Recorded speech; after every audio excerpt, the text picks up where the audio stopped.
بەناوی خی بەخشندەی میهرەبان سڵاوتان لێ ببینەرانی ئەزیز بەخێر بێنەوە بۆ ئەڵلقەیەکی تری پۆدکاستی چارەخانە ئەو پۆدکاستی کە تیایدا زانستی پزیشکی لەگەڵ ئەزمموی پزیشکی دایەک دەکردنەوە بۆ ئەم هەفتەیە میوانداری زۆر بەڕێز دکتۆرە ئیلاف کەمال باجەلانمان کردووە کە پسپۆڕی نەخۆشیەکانی جونگە و ڕۆماتیزم و چارەسەری سروشتیە تشک دەخێنە سەر دوو نەخۆشی باوی کۆمەڵگە سەوەفان کە لە ناو کۆمەڵگەدا بەو ناوە باوە یان دەتوانین بڵین داخورانی کڕکڕاگەیی لەگەڵ نەخۆشی هەوکردنی جونگەی ڕۆماتیزمی جیاوازیەکانیان دەخێنە ڕوو هاوکات چارەسەریەکانیان و هۆکارەکانیان بەخێربەن دکتۆرە ئاوداتان کردەوە دکتۆرە دوو هۆکاری زۆر سەرەکی ئازاری جونگە چییە؟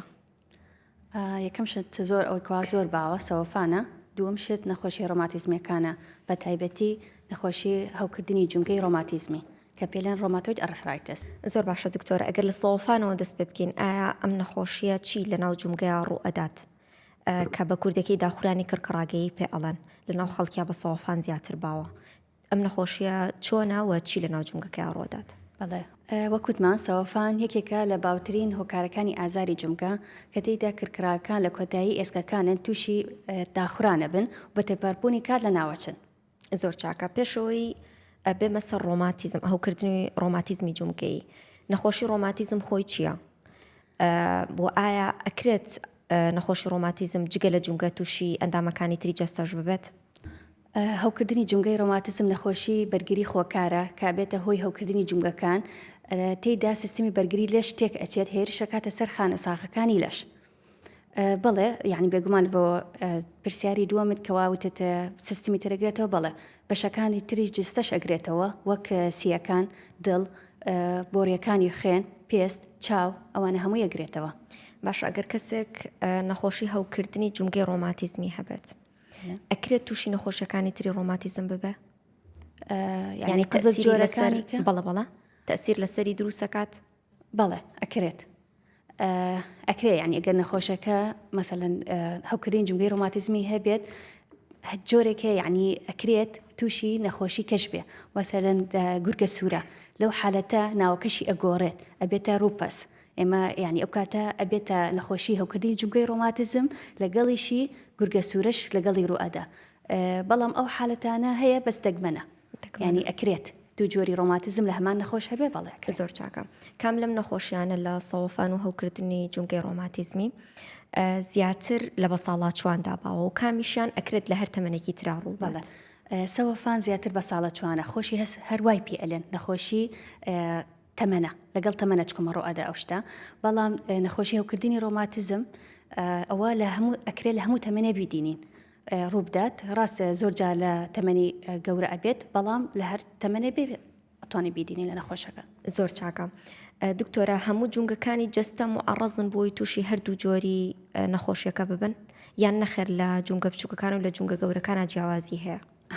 خۆی لە سەوەفان عادەتەن ئەو جونگانە ئەگرێ کە قورسایی لەش ئەگرێنە بەرخۆیان وەک ئەژنۆ جونگەی حوس بەڵام جونگەکان کەش ئەگرێتەوە وەک جونگە بچووکەکانی دەست ئەگرێتەوە لەوانەیە هەنێ جار شان بگرێتەوە لە نەخۆشە ڕۆماتیزمەکان زۆر جار جونگە بچووکەکانی دەست ئەگرێتەوە لە سەرەتا دوای جونگە بچووکەکانی پێ ئەگرێتەوە دوای جونگە گەورەکان ئەگرێتەوە لە حاڵەتی زۆر دەگمەن لەوانەیە شان بگرێتەوە مل بگرێتەوە لەگەڵیسی شەوێلاکیش بگرێتەوە.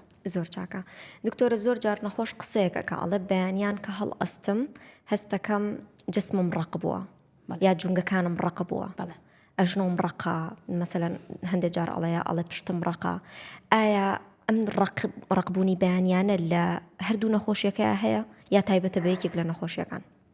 بەڵێ زۆر جار لە هەردوو نەخۆشیەکە هەیە بەڵام خۆی لە کاتی سەوەفان ماوەکەی کورتترە یعنی لە نیو کاژمێرە تقریبا کەمترە ئەمە لە کاتی سەوەفان بەڵام لە کاتی نەخۆشی ڕۆماتیزمەکان ئەخایانێ لە نیو کاژمێر زیاترە و زۆریش باوە یعنی چەند زیاتر بێ ئەوە ینی ئەوە ئەگەیەنێکەوە نەخۆشەکەی چالاکە لە ئاستێکی چالاکە. زۆر چاکە ئەی دکتۆرە هەنە جار هەیە نەخۆش ئەڵێت بەکارکردنی زۆر و لەسەر پێوەستان و هاتوچۆ و چالاکی زۆرتر ئازارم زیاتر ئەبێ ئێوە وەکو پزیشکی پسپۆڕ یەکەم شت کە بە خەیاڵتانە دێ بۆ ئەم حاڵەتە چییە کام لە جۆری نەخۆشیەکانە یان بە پێچەوانەوە هەندێک جار نەخۆشەڵێ کە پشوو ئەدەم کە ئیسراحەتەکەم اینجا ژانم زیاد ئەبێت؟ بەڵێ بێگومان لە حالەتی یەکەمە کە لەگەڵ جوڵەیە زیادە بێ ئەوە سەوەفان ئەگرێتەوە زیاتر بە تایبەتی لە کۆتایی ڕۆژەکە نەخۆش ئەلێ لە کۆتایی ڕۆژەکە کە ئەچمە سەرجێ زۆر ئازارێکی زۆرم هەیە ئەوە لە کاتی سەوەفانە ڕوئەدا. بەڵام ئەگەر نەخۆشیەکە لە کاتی ناچالاکی یان لە کاتی ئیسراحەتە ئازاری زۆر بێ ئەوە نەخۆشی ڕۆماتیزمەکان ئەگرێتەوە. چکم لەگەڵ کە ئیسراحەتەکەی ئەوە ئازارەکەی زیاترە بێ بەڵام لەگەڵ جوڵە کەمترە بێتەوە لە نەخۆشی ڕۆماتیزمەکە. زۆر چاکە. دکتۆران نەخۆش لە چ کاتێکا پێویستە سەردانی پزیشک بکات؟ بەڵێ ئەگەر نیشانەکانی هەبوو وەک ئازاری جونکە لە کاتی ئەگەر لە کاتی سەوەفان بێ یان ئەگەر سەوەفانی هەبێ لە کاتی ئیسراحەتە یان لە کاتی ناچالاکی لە کاتی ڕۆماتیزمە ئەوە ئازاری هەبێ یان ئاوسانی جونگەکانی هەبێ یان سووربنەوەی هەبێ لە کاتی ڕۆماتیزم جونگەکە سوورە بێتەوە یانیش ناڕەحەتی بۆ دروستکە لە کاتی ڕۆشتن ئەوە لە کاتی سەوەفاندا ینی هەستەکان ناڕەحەتە یان جوڵەی تەواو نییە لەو کاتە پێویستە سەردانی دکتۆری پسپۆر بکە. زۆر باشە. دکتۆرە نەخۆشە ڕۆماتیزمەکان هیچ پەیوەندیەکان بە نەخۆشەکانی دڵەوە هەیە؟ بەڵێ زۆر جا ینی پێشتریش کە باسمان کردمان بەشەکانی جستە شەگرێتەوە یەک لەوانە نەخۆشیەکانی دڵ زیادەکات ئەو نەخۆشیانی کەوا ڕۆماتیزمیان هەیە ئەگەری توشبوونی بە نەخۆشیەکانی دڵ زیاترە لەوەی کەوا ڕۆماتیزمیان نەبێت خۆی لەگەڵ بە ساڵە چوون لەگەڵ تەمەنە زیادە بێت نەخۆشی دڵ بەڵام ئەوەی ڕۆماتیزمی هەبێ ئەوە زۆر زیاترە بێت. زۆر چاکە. حەزەکەم بە چەند خاڵێک جیاوازیەکان باس بکەنەوە بۆ بینەران هی هەریەکە لە نەخۆشی سەوەفان و هەوکردنی جونگەی ڕۆماتیزمی. بەڵێ وەکوتمان سەوەفانە زۆری لە بە ساڵە چوانە بێت بەڵام ڕۆماتیزم ئەکرێ لە تەمەنەکانی کەش بیدینین ڕقبوونی سبەینیانیان لە کاتی سەوەفاندا لە نیو کاتژمێر کەمترە بەڵام لە کاتی ڕۆماتیزم لە نیو کاتژمێر زیاترە. لە کاتی ڕۆماتیزم ئەکرێت ینی بەشەکانی کە جستە بگرێتەوە وەکوتمان دڵ سیەکان چاوەکان بێ ئەوانە ئەگرێتەوە بەڵام لە کاتی سەوەفان بەس جونکە ئەگرێتەوە. زۆر چاکە. دکتۆرە کام لەم دوو نەخۆشیە پەیوەندی بە بۆ ماوەوە هەیە یان بە مێژووی خێزانەوە؟ هەردووکیان تەسیری خۆیان هەیە بەڵام زیاتر نەخۆشیەکانی ڕۆماتیزم زیاتر وایە هەیە. زۆر چاکە. ئەی لە سەوەفانە ئەو تەسیرە بۆچی هەیە؟ بەڵێ لە سەوەفانیشە ئەو تەسیرە هەیە ینی بۆ مەثەلەن ئەگەر نەخۆشەکە لە دایکی هەبێ یان لە خوشەکانی هەبێ سەوەفانیان هەبێت ئەوە لەوانەیە پێشوەختە توش بێ ئێمە خۆمان ئەلێ کە ئەچێتە بە ساڵە ئەچێت ینی کە ئەچێت لەگەڵ تەمەنایە بەڵام ئەگەر لە مثلەن دایکی هەبێ یان لە باوکی ئەوانەی هەبێت ئەگەری ئەوەی زۆرترەکەوە پێشوەختە توش بێت. زۆر چاکە. دکتۆرە ئێوەکو پزیشکی پسپۆر لە کاتی پشکنینی کلینەکە چ خاڵێک هەیە کە زۆر سرنجتان ڕائەکێشێ بەوەی گەر لە نەخۆشەکەیە دەرکەوت گومان بکەنێکی لەو نەخۆشیانەیە؟ بەڵێ ئێمە لە کاتی پشکنینی نەخۆشەکەدا یعنی زۆرجا بۆ ئەگەرمزانی ئایا جونگەکە سوور بووتەوە یاننا ئاوساوە یاننا جوڵەکەی چۆنە ئازاری هەیە لە کاتی جوڵەکردنە ینی خۆمان جونگەکە جوڵەنینەوە بزانین ئایا ئازاری هەیە یان نیەتی فەوە هەمووی سەرنجمان ڕائەکێشە بزانین کامەیە و جۆرەکەی چییە و بە گوێرەی ئەوەش ئەینێرین بۆ پشکنینی خوێن. زۆر باشە. چ پشکنینێکی دیاریکراومان هەیە تایبەت بێت بە هەرێکە لە نەخۆشیەکانی سەوەفان یا هەوکردنی جونگەی ڕۆماتیزمی؟ بەڵێ لە کاتی سەوەفان هیچ پشکنینێکی خوێنی تایبەت نییە بۆ دیاریکردنی سەوەفان بەڵام ئەتوانین بۆ تیشک بینێرین لەوە دەرەکەوێت چکم بۆی بزانین دەرەجەکەی چەنە و یعنی گەشتە چه ئاستێک لە سەوەفاندا. بەڵام لە کاتی ڕۆماتیزم پشکنینی تایبەتمان هەیە وەک ڕێژەی بەرزبوونی ئلتیهابەکەی وەکە ESR سیرە ئاکتیڤ پرۆتینی پێلێن و بێجگە لە ئەوە ینی چەند پشکنینێکی تایبەتمان هەیە پێلێن ئەنتی CCP و ڕۆماتۆید فاکتۆر. زۆر چاکە. کاتە توانین بڵێن پشکنینەکانی خوێن تایبەتن بە نەخۆشی ڕۆماتیزمیەکان بەڵام تیشک بۆ نەخۆشی سەوەفان زیاتر ئەگرێت تاوەکو دەرەجەکەی دیاری بکەین. باشە لە تیشکە ئەگەر باسی تیشک بکەین هیچ جیاوازێکی لە نێوان بۆ نەکەسێک ئەگەر ئەژنۆی تووشی سەوەفان یا ڕۆماتیزم بوو بێت لە تیشکە هیچ جیاوازیەک دەرەکەوێت لەو دوو نەخۆشیە؟ بەڵێ دەرەکەوێت بێگومان لە کاتی سەوەفاندا تەسک بوونەوە بینی جونگەکان زۆر جار یەکسان نییە زۆر جار یعنی بەشی ژوورەوە ئەگرێ خصوصن ئەگەر ئەمە باسی ئەژنۆ بکەین بەڵام لە کاتی ڕۆماتیزم یەکسانە و زۆر جاش بەشی دەرەوەی ئەگرێتەوە و جگە لەوەش لە کاتی سەوەفانە تووشی ئێسکی زیادە دروستە بێت یعنی لە دەوروبەری جونگەکە ئێسکی زیادە دروستەکە کە ئەبێتە هۆی ئەوەی ئازاری بۆ دروستکە بۆ نەخۆشەکە بەڵام لە ڕۆماتیزم ئەکرێت بڵێن تووشی پوکبوونەوەی ئێسکەکانە بین دەوروبەری جونگەکە. زۆر چاکە. دکتۆرە ئامانجی سەرەکی لە چارەسەرکردنی سەوەفانە چییە؟ ئایا تەنها کۆنتڕۆڵکردنی نەخۆشیەکەیە یان نەخێر چارەسەرێکی تەواو بۆ نەخۆشیەکە و کەسەکە وەکو جارانی لێ دێتەوە؟ خۆی ئەبێ بزانین کە سەوفان دەسی پێکرد ناتوانین بلین چاکێکینەوە چاک نابێتەوە بەڵام ئەتوانین ڕایگرین لەو ئاستەکەەوە خراپتر نەبێت.